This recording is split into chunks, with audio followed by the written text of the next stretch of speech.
Welcome to Sword Sharpening, a daily scripture reading from Monumental Grace. Our objective is to help people struggling with suicide follow Christ, replacing their despair with His divine purpose, transforming their darkest moment into a beacon of His light as they encounter God's monumental grace. I'm Chuck Kelly, and the purpose of the Sword Sharpening podcast is simple: to slow down, stay in one book of the Bible, and sharpen our knowledge and usage of Scripture through repeated exposure to the Word. Each day, for 1 month, we read the same book of the Bible together. Not to rush through God's Word, check off a list, or complete a Bible in a year plan. We want to know Scripture deeply, faithfully, and accurately. As God's Word is repeated day after day, patterns emerge, doctrine becomes clearer, convictions deepen, and truth settles into the heart. We learn it and know it like never before. The author of Hebrews tells us in chapter 4, verse 12, "For the word of God is living and active and sharper than any two-edged sword." So wherever you are, driving, working, praying, or sitting quietly with your Bible open, let the Lord use His word to renew your mind, strengthen your discernment, sharpen your conviction, and conform you to Christ. As we continue our study of the book of Philippians and read from the Reformation Study Bible, edited by R.C. Sproul, we learn about the literary features. We learn that many scholars recognize the theme or main proposition of this letter to be found in chapter 1, verse 27. Quote, "Only live your lives in a manner worthy of the gospel of Christ, so that whether I come and see you or remain absent, I will hear about your circumstances, that you are standing firm in one spirit, with one mind, contending together for the faith of the gospel." Several concerns surface in this verse: the unity of the church, the integrity of the gospel, and steadfastness in the face of opposition. At several points in the letter, Paul urges the Philippians to pursue the unity that is theirs in Christ, and to which Christ calls them. Paul also urges the Philippians to preserve the integrity of the gospel against false teachers and false teaching. There can never be true Christian unity when the gospel is not clearly proclaimed and maintained. Neither can one generally embrace the gospel while being indifferent to the claims of Christian unity. Paul himself sets an example for steadfastness in the face of suffering, joyfully assessing his present imprisonment and its possible outcomes in terms of the advance of the gospel. Some scholars consider chapter 2, verses 5 through 11 to be an early Christian hymn, either adopted by Paul or an original composition of Paul. Whether it is a hymn or not, the poetry of this section is noteworthy. The elegance of Paul's writing in the passage reflects its lofty content. Some critical scholars have argued that chapter 3 was an independent fragment that was joined to chapters 1 and 2 in the formation of this epistle. They particularly appeal to the change in tone beginning at chapter 3, verse 2. "Beware of the dogs." This is Sword Sharpening, and we will be reading from the Legacy Standard Bible translation. Let us hear the word of the Lord. Philippians, chapter 1. Paul and Timothy, slaves of Christ Jesus, to all the saints in Christ Jesus who are in Philippi, with the overseers and deacons, grace to you and peace from God our Father and the Lord Jesus Christ. I thank my God in all my remembrance of you, always offering prayer with joy in my every prayer for you all, because of your fellowship in the gospel from the first day until now.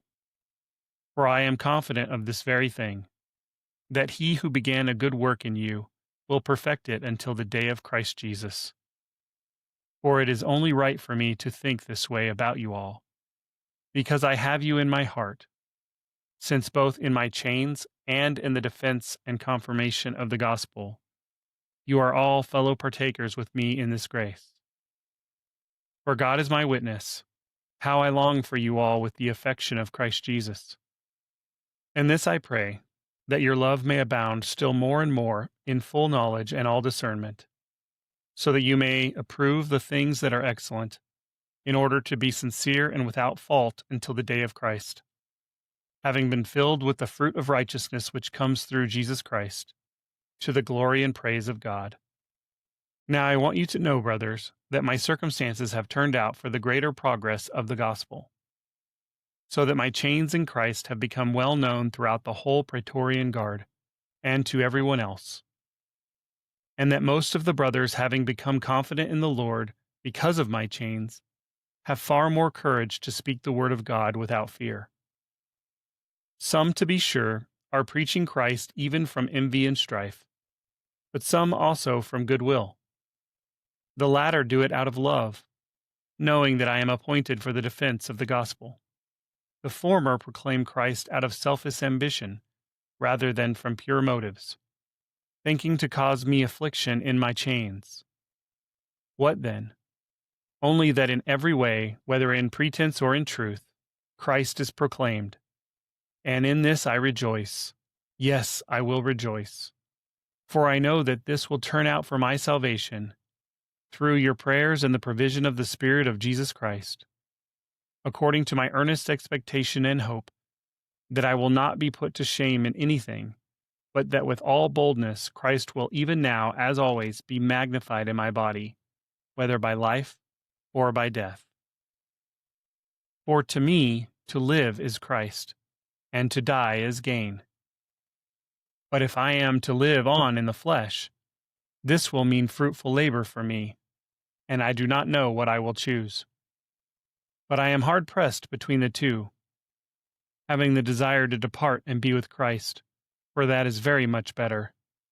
Yet to remain on in the flesh is more necessary for your sake. And convinced of this, I know that I will remain and continue with you all, for your progress and joy in the faith, so that your reason for boasting may abound in Christ Jesus in me, through my coming to you again.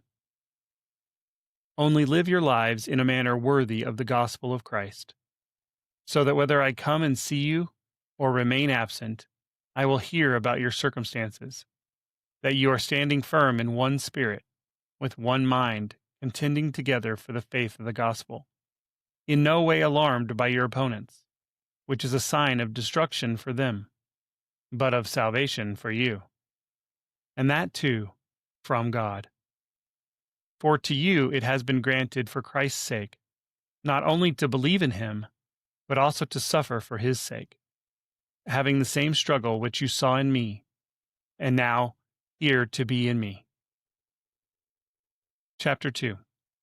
Therefore, if there is any encouragement in Christ, if there is any consolation of love, if there is any fellowship of the Spirit, if any affection and compassion, fulfill my joy, that you think the same way, by maintaining the same love, being united in spirit, thinking on one purpose, doing nothing from selfish ambition or vain glory, but with humility of mind, regarding one another as more important than yourselves, not merely looking out for your own personal interests, but also for the interests of others, having this way of thinking in yourselves which was also in Christ Jesus, who, although existing in the form of God, did not regard equality with God a thing to be grasped, but emptied himself by taking the form of a slave, by being made in the likeness of men.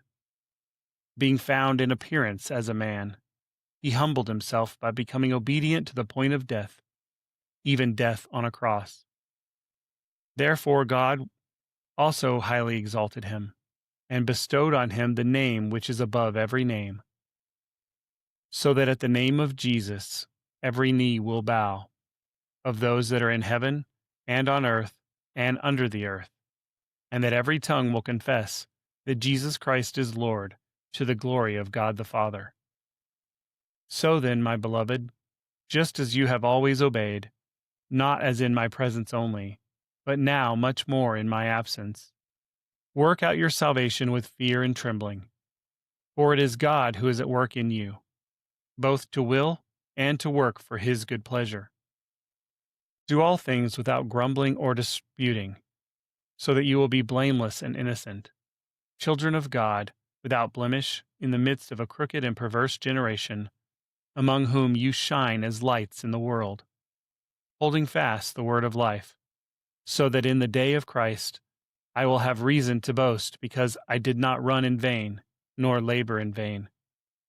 But even if I, being poured out as a drink offering upon the sacrifice and service of your faith, I rejoice and share my joy with you all. And you also rejoice in the same way and share your joy with me.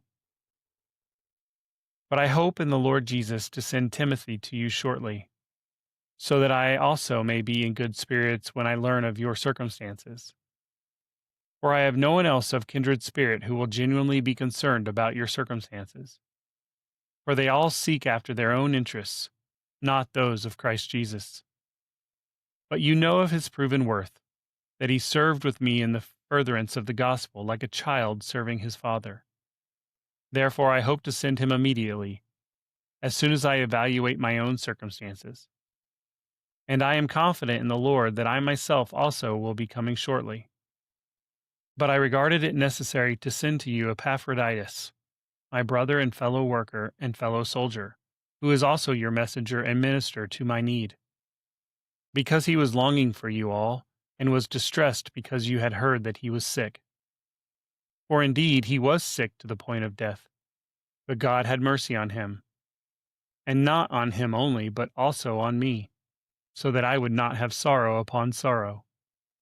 Therefore I have sent him all the more eagerly, so that when you see him again you may be rejoiced, and I may be less concerned.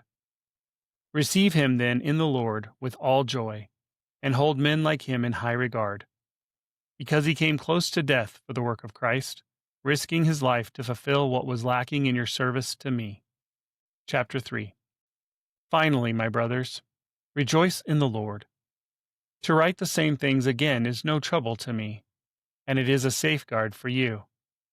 Beware of the dogs, beware of the evil workers, beware of the mutilation. For we are the circumcision, who worship in the Spirit of God, and boast in Christ Jesus, and put no confidence in the flesh. Although I myself might have confidence even in the flesh, if anyone else has a mind to put confidence in the flesh, I far more. Circumcised on the 8th day, of the nation of Israel, of the tribe of Benjamin, a Hebrew of Hebrews. As to the law, a Pharisee. As to zeal, a persecutor of the church. As to the righteousness which is in the law, found blameless. But whatever things were gained to me, those things I have counted as loss for the sake of Christ. More than that, I count all things to be loss because of the surpassing value of knowing Christ Jesus my Lord, for whom I have suffered the loss of all things, and count them but rubbish, so that I may gain Christ, and be found in him, not having a righteousness of my own, which is from the law, but that which is through the faith in Christ. More than that, I count all things to be loss, because of the surpassing value of knowing Christ Jesus my Lord, for whom I have suffered the loss of all things, and count them but rubbish, so that I may gain Christ, and be found in him, not having a righteousness of my own, which is from the law, but that which is through faith in Christ, the righteousness which is from God upon faith, that I may know him, and the power of his resurrection, and the fellowship of his sufferings, being conformed to his death, in order that I may attain to the resurrection from the dead. Not that I have already obtained it, or have already become perfect, but I press on so that I may lay hold of that for which also I was laid hold of by Christ Jesus. Brothers, I do not consider myself as having laid hold of it yet, but one thing I do, forgetting what lies behind and reaching forward to what lies ahead. I press on towards the goal for the prize of the upward call of God in Christ Jesus.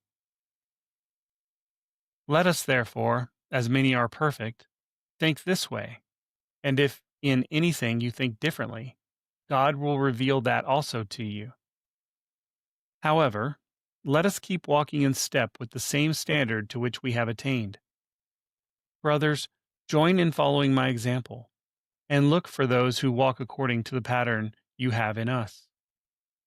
For many walk, of whom I have often told you, and now tell you even crying, as enemies of the cross of Christ, whose end is destruction, whose God is their stomach, and glory is in their shame, who set their thoughts on earthly things.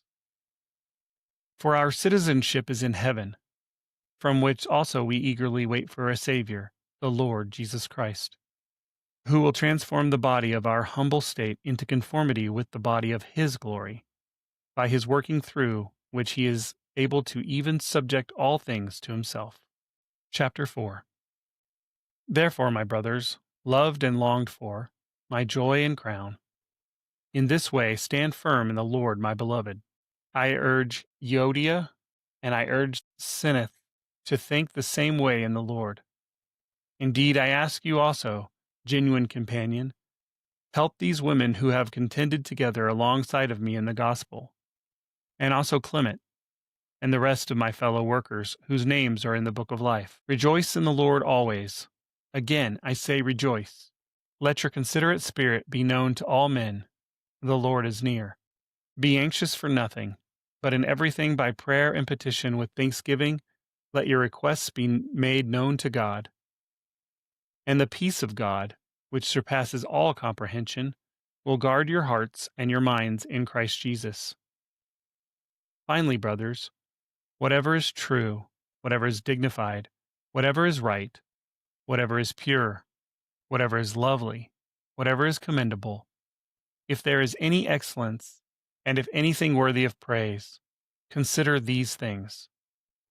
The things you have learned and received and heard and seen in me, practice these things, and the God of peace will be with you. But I rejoiced in the Lord greatly, that now at last you have revived thinking about me. Indeed, you were thinking about me before, but you lacked opportunity. Now that I speak from want, for I learned to be content in whatever circumstances I am. I know how to get along with humble means, and I also know how to live in abundance. In any and all things I have learned the secret of being filled and going hungry, both of having abundance and suffering need. I can do all things through Him who strengthens me. Nevertheless, you have done well to fellowship with me in my affliction. And you yourselves also know, Philippians, that at the first preaching of the gospel, after I left Macedonia, no church fellowshipped with me in the matter of giving and receiving but you alone. For even in Thessalonica, you sent a gift more than once for my needs. Not that I seek the gift itself, but I seek the fruit which increases to your account. But I have received everything in full and have an abundance. I have been filled, having received from Epaphroditus what you have sent, a fragrant aroma, an acceptable sacrifice, pleasing to God. And my God will fulfill all your needs according to His riches and glory in Christ Jesus. Now to our God and Father be the glory forever and ever. Amen. Greet every saint in Christ Jesus. The brothers who are with me greet you. All the saints greet you, especially those of Caesar's household. The grace of the Lord Jesus Christ be with your spirit. You have been listening to Sword Sharpening from Monumental Grace. Continue in the Word today. Read it carefully. Meditate on it prayerfully. Return to it repeatedly. Hide it in your heart and remain watchful in your walk with Christ. As Paul writes in his second letter to Timothy, all Scripture is God-breathed and profitable for teaching, for reproof, for correction, for training in righteousness, so that the man of God may be equipped, having been thoroughly equipped for every good work. If this daily Scripture podcast has encouraged you, share it with someone who needs more of God's Word in their life. May the Word of Christ dwell in you richly. Until tomorrow, put on the full armor of God, stand firm in the faith, and keep your sword sharp.